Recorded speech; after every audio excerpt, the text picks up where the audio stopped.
अक्सर मैं देखता हूँ कि हम लोग कुछ सेंटेंस को लेके बहुत ज़्यादा कंफ्यूज रहते हैं और समझ नहीं पाते कि उसका इस्तेमाल किस तरीके से करना है और सही क्या होगा, उसका प्रॉपर यूज़ कैसा है, क्या है। इस चीज़ को लेके काफ़ी लोगों ने मुझसे रिक्वेस्ट करी और मैसेज करे कि सर एक सेंटेंस कुछ ऐसा ही है कि इसको हम लोग प्रॉपर यूज़ कैसे करें। फॉर एग्जांपल जैसे किसी ने कहा कि अभी हम लोग पढ़ने वाले हैं, कुछ हैपनिंग होने वाला है, तो इस तरह सेंटेंस का यूज़ सही तरीके से कैसे होगा और इसका सही वे क्या है और कितने वे में हम उसको इस्तेमाल कर सकते हैं। तो आज की जो वीडियो दोस्तों कुछ इसी के ऊपर है कि जब कुछ इस तरह के सेंटेंस आते हैं तो इनका सही इस्तेमाल हम कब और कहाँ करते हैं वो सीखेंगे। आज का सेशन शुरू करते हैं। Welcome to our YouTube channel और as you know my name is Nitin Kumar and I teach you all English grammar lessons and how to speak English. जैसे कि आपको पता है आज का जो टॉपिक है वो इन्फिनेटिव को लेकर है। मीन्स आज हम लोग सिंपल जो वर्ब्स होती है उसके साथ इन्फिनेटिव का यूज़ करेंगे, जिसमें ये भी क्लियर हो जाएगा कि इस सेंटेंस को हम लोग कितने वे में बना सकते हैं। चलिए, जैसे कि आप लोग देख रहे हैं कि बोर्ड पे मैंने यहाँ लिखा हुआ है today topic is how to use simple helping verb with infinitive. जो मैंने एग्जांपल दिया था उसी तरह के सेंटेंस में बनेंगे, बट आज का सेशन जो है फ्रेंड आपको एकदम क्लियर होकर समझ मतलब रिलैक्स होकर समझना पड़ेगा, क्योंकि जो कुछ चीज़ें ऐसी होती है जो सिर्फ ट्रांसलेट कर लेने से या ट्रांसलेट आ जाने से नहीं हो पाता है। कुछ चीज़ों को हमें सिचुएशन को समझना होता है। इंग्लिश के अंदर यही चीज़ है कि जब भी हम इंग्लिश सीखने जाते हैं तो क्या होता है कि सिर्फ ट्रांसलेशन प्रॉपर कर लेने से हम ये सोचे कि हाँ उस सेंटेंस को या फिर उस बात को हम प्रॉपर अच्छे से कह पा रहे हैं, ये कहना सही नहीं होगा, क्योंकि कुछ चीज़ें होती है जो सिचुएशन पे डिपेंड होती है। तो ऐसे कुछ लेकर आज मैं आपको डिस्कस करूँगा और ये जो रिलेटेड है वो लास्ट वीडियो से ही है एक तरह से। जैसे कि लास्ट वीडियो में मैंने कहा था कि हम लोगों ने सीखा भी था कि जो सिंपल हेल्पिंग वर्ब है उसके साथ हम लोग नाउन और एडजेक्टिव यूज़ किया था। आज की जो वीडियो है वो सिंपल हेल्पिंग वर्ब ही है, बट उसके साथ नाउन और एडजेक्टिव ना यूज़ करके हम लोग इन्फिनेटिव का यूज़ करेंगे। अब आप में से काफ़ी लोग कंफ्यूज होंगे कि ये इन्फिनेटिव क्या होता है। चलिए क्लियर करते हैं, ठीक है। One by one step by step पढ़ेंगे और देखते हैं इसका यूज़ कहाँ कहाँ कैसे करना है, क्या क्या होता है। बहुत डीपली क्लियर करने वाला मैं आपको। और हाँ एक चीज़ और फ्रेंड्स, आज के सेशन के एंड तक आपको सारे डाउट आपके क्लियर हो जाएंगे, कभी कोई डाउट रहेगा नहीं इस टॉपिक को लेकर। चलिए शुरू करते हैं।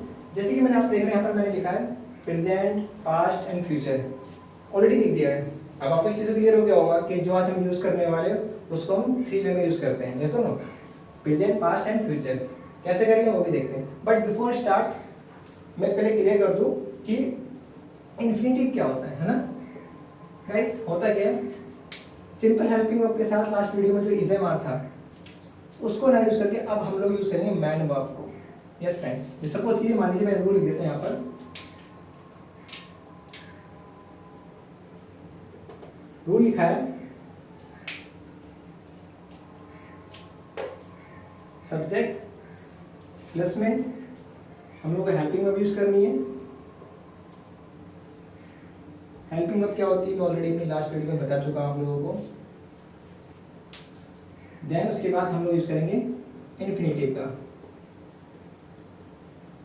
इन्फिनेटिव का मैं बता दूं आपको यहाँ पर टू के साथ मैन वर्ब यूज करनी है। मतलब मैन वर्ब की जो फर्स्ट फॉर्म होती है उसका आप लोगों को इस्तेमाल करना है। अब हेल्पिंग वर्ब की अगर बात करें हम लोग तो अब हमारे पास 3 हेल्पिंग वर्ब रहेगी। प्रेजेंट की भी रहेगी, पास्ट की भी रहेगी और फ्यूचर की रहेगी। Let start with present. Okay, जैसे प्रेजेंट के अंदर हमारी हेल्पिंग वर्ब रहती है, सिंपल हेल्पिंग वर्ब हमारी रहती है इज, एम और आर। ये हमारी प्रेजेंट की है। अगर प्रेजेंट में इसको बनाना होगा तो क्या बनेगा, subject plus is, am, are plus में, अब मैं ये नहीं लिख रहा, मैं इसका ऊपर फॉर्मेट लिख देता हूँ, 2 है और प्लस में V1 है। मतलब मैन वर्ब लगानी है हमें, ठीक है, जिसको हम लोग क्रिया बोलते हैं, जिसमें कोई एक्शन होता है वो यूज करने वाले हैं। अच्छा, अब क्वेश्चन ये उठता है जो ये रूल बना हुआ है इससे किस तरह के सेंटेंसेस बनते हैं। तो उसकी जो हिंदी बनती है वो बनती है जैसे सपोज कीजिए कोई हैपनिंग होने वाला है, कुछ हैपनिंग होने वाला है और वो कब होगा, कितनी देर में होगा, we don't have to clear, पता नहीं बिल्कुल भी कि किससे क्लियर करेंगे कैसे नहीं होगा। तो लुक, जैसे एग्जांपल लिखता हूँ मैं आप लोगों के लिए, मैं जाने वाला हूँ, अब आप बता सकते हैं कि मैं कितनी देर में जाने वाला हूँ या मैं जस्ट अभी जाने वाला हूँ? I think don't have any idea. So इस तरह की सिचुएशन होती है कि कुछ हैपनिंग तो होने वाला है, बट एग्जैक्टली कितनी देर में होगा, कब होगा, वो नहीं पता होता। ठीक है, तो इस तरह की सेंटेंस को अगर लोग बनाएंगे तो उसके लिए हम लोग इस फॉर्मेट का इस्तेमाल करते हैं। ठीक है, जैसे अगर मैं इसको भी ट्रांसलेट करूँ, मैं जाने वाला हूँ, तो क्या बनेगा? I am to go. Friends, अच्छा इसमें दो फॉर्मेट होते हैं, अगर आप लोग कंफ्यूज हो रहेंगे कि मैंने यहाँ आई एम टू गो लिखा है। एक होता है I am about to go, उसमें भी एक अलग सिचुएशन है, वो मैं आपको नेक्स्ट वीडियो समझाऊंगा, तो आप कभी कंफ्यूज ना हो। क्योंकि अगर आप लोगों ने कभी पढ़ा हो अबाउट टू को लेकर कि जैसे कि उसमें होता है मैं जाने वाला हूँ, तो वहाँ पर भी आप देखोगे तो वहाँ आएगा I am about to go, but यहाँ मैंने लिखा है मैं जाने वाला हूँ, I am to go. It's mean इसकी जो सिचुएशन है, इसका जो इंटेंशन वो अलग है इसको एक्सप्रेस करने का, और वो वाला अलग है, उसको भी मैं क्लियर करूंगा आपको अपने नेक्स्ट वीडियो में, तब आपको दोनों क्लियर हो जाएगा कि दोनों में फर्क क्या है। फिलहाल आप इस पर ध्यान दीजिए कि इसको कैसे यूज करना है। ठीक है, बस इसमें एक चीज खास ध्यान रखना है हमें कि ये जो है एग्जैक्टली कंफर्म नहीं है, कोई चीज हैपनिंग है, कब होगी कब नहीं होगी वो क्लियर नहीं है, बस इसलिए यूज करते हैं। अब जैसे हम पढ़ने वाले तो क्या होता है, पढ़ने वाले तो क्या बोलेंगे? वी आर टू स्टडी या वी आर टू रीड। ठीक है, वो आने वाला है, ही इज टू कम। हम खाने वाले, we are to eat. So there are lots of examples we have to use. So ये क्या है हमारा एग्जांपल, मैंने आपके सामने रखा है बस। ठीक है, तो आप इस तरीके से सेंटेंस को बना सकते हैं। अच्छा, मोस्टली इसको यूज कैसे करते हैं? जैसे क्लास में कई बार होता है ना, स्कूल में या फिर कॉलेज में क्लास में होते हैं, फ्रेंड्स सब आपस में बैठे होते हैं, तो एक दूसरे से मजाक चल रहा होता है, गॉसिप चल रही होती है, तो हम क्या करते हैं, किसी से ज़्यादा मजाक कर देते हैं, वो रोने जाता है। हम बोलते हैं ना, अरे ये रोने वाला है, रुक जाओ, ये रोने वाला, ज़्यादा मजाक किसी का मत करो। तो ये रोने वाला है, क्या होगा? He is to come on, हाँ यस सही बोला आपने, ही इज टू क्राई या वीप आप बोल सकते हो। ठीक है, तो इस सिचुएशन में क्या लगता है, आप इस तरह से सेंटेंस को बना सकते हो। तो मैंने यहाँ सिंपल लिख दिया कि इस तरह की एग्जांपल आपको पता ही होगा, जैसे इज कहाँ यूज होता है, एम कहाँ होता है, आर कहाँ होता है, लास्ट वीडियो में क्लियर हो चुका है। देखिए फ्रेंड्स, एक चीज और ध्यान रखिएगा, जब आप कोई चीज एक बार सीख जाओ ना, तो अपने आप से कमिटमेंट कर लो कि उसको बार बार नहीं सीखना, बिकॉज इसमें क्या होगा, आप अपना खुद का टाइम वेस्ट कर रहे हैं और खुद को एक प्रॉपर सेटिस्फेक्शन नहीं दे पा रहे। तो अगर मैंने आपको लास्ट वीडियो में बता दिया इसका यूज कैसे करना है और आपने सीख लिया है, तो डेट्स क्लियर। अब एक चीज को बार बार नहीं सीखना है, तो इज एम आर आपको कहाँ यूज करना है आपको पता ही है। बस मैंने आज क्या सिखाया कि इज एम आर के साथ आप इन्फिनिटिव बोले तो टू और मैन वर्ब का यूज कैसे करेंगे। ठीक है, चलिए ये तो रहा किसका, ये तो आपका रहा प्रेजेंट का। ठीक है, ये प्रेजेंट का हो गया।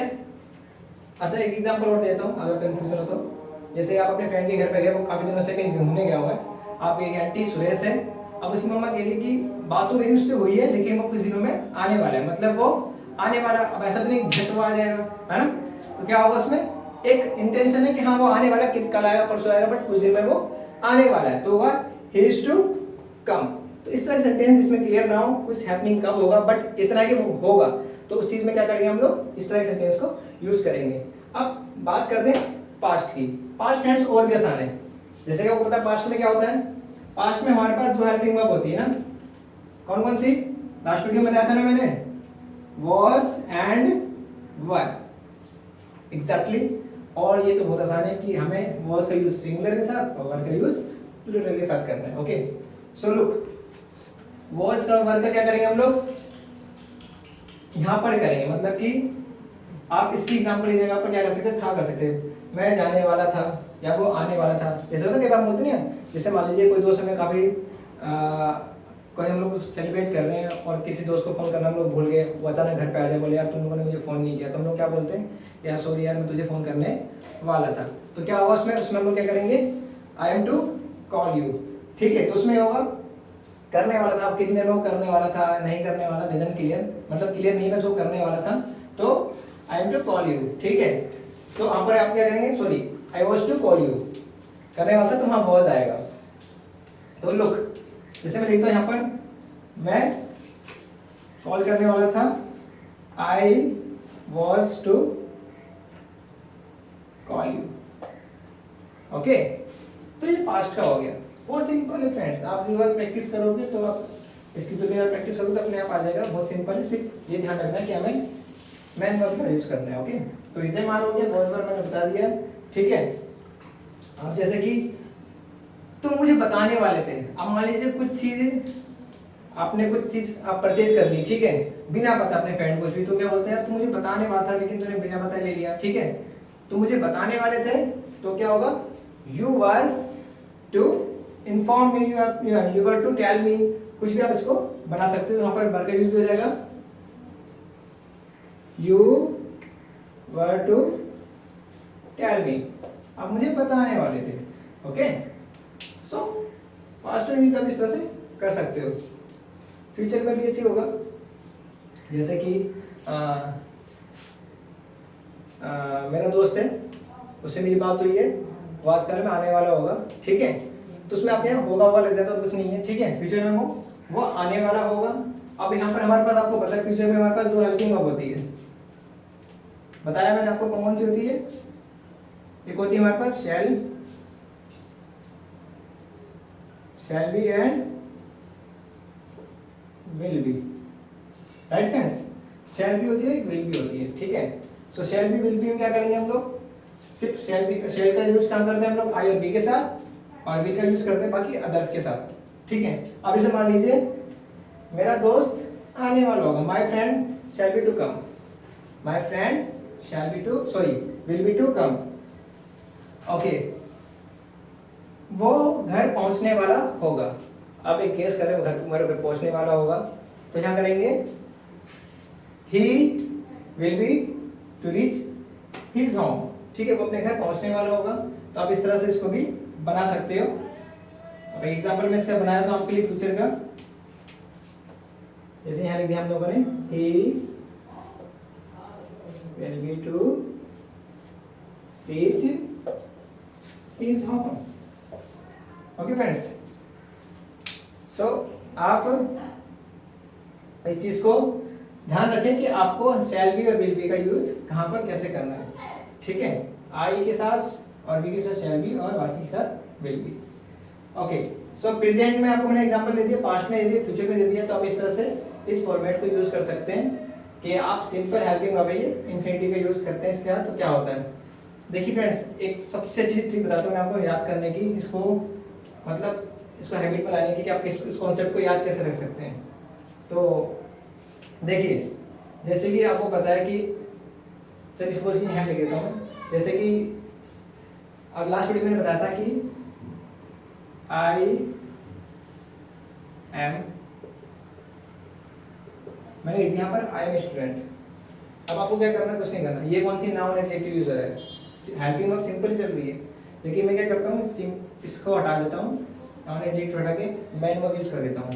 सिर्फ यहाँ लिखता हूँ to go, I am to go, मतलब मेन मोटिव हमारा ये है, पार्ट वही रहता है, हेल्पिंग वर्ब वही है, मतलब सिंपल हेल्पिंग वर्ब रखनी है, बस मेन वर्ब यूज कर देंगे तो क्या बन जाता है, इन्फिनिटिव यूज हो जाता है हमारा इसमें। ठीक है फ्रेंड्स, तो आज की वीडियो में इतना ही। आई होप आपको समझ में आया होगा, क्लियर हुआ होगा कि आप इस तरह सेंटेंस को ऐसे यूज कर सकते हो। और बाकी इन्फिनिटिव का याद, इन्फिनिटिव का जो यूज होता है फ्रेंड्स और भी बहुत सारी चीजों के साथ होता है, ठीक है, वो अपनी नेक्स्ट वीडियो में आपको बताऊंगा, क्लियर करूंगा। सो वो हम लोग नेक्स्ट वीडियो में डिस्कस करेंगे कि कैसे कैसे यूज कर सकते हैं, काफी यूजेस है इसके।